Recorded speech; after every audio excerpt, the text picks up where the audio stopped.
सरकार 1 लाख करोड़ रुपए का एजीआर बकाया माफ करने पर विचार कर रही है और इसके लिए वित्त मंत्रालय, कैबिनेट सेक्रेटेरिएट, टेलीकॉम विभाग मिलकर एडवांस लेवल पर बातचीत कर रहे हैं।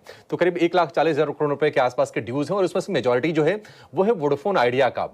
गौरांग सर, अभी तो ये सोर्सेज के थ्रू ये खबर आ रही है, लेकिन अगर ये मान लीजिए पुख्ते तौर पर अगर ये आ जाती है खबर, कितनी बड़ी राहत होगी वोडाफोन आइडिया को लेकर?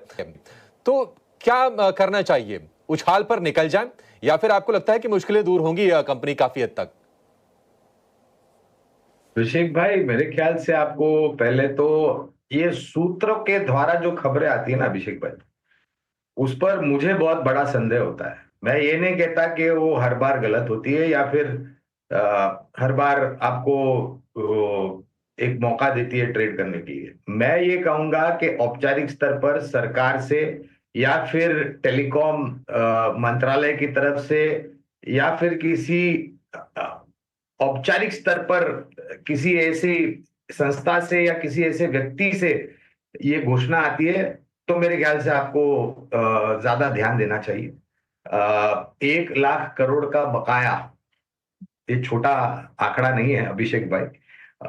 मेरे ख्याल से राहत तो सबसे ज्यादा वोडाफोन आइडिया को होगी, क्योंकि करीबन 2 लाख करोड़ के आसपास का बकाया बैलेंस शीट पर है और धीरे धीरे वो कम हो रहा है।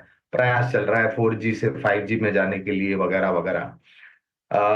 अनिवार्य होगा डिस्क्लोजर देना कि हमारी वोडाफोन आइडिया के ऊपर कवरेज है और हम ये राय जो वोडाफोन आइडिया पे है अभिषेक, वो उन लोगों को निवेश की दे रहे हैं जिनके पास जोखिम झेलने की क्षमता बहुत ही ऊपर की तरफ हो।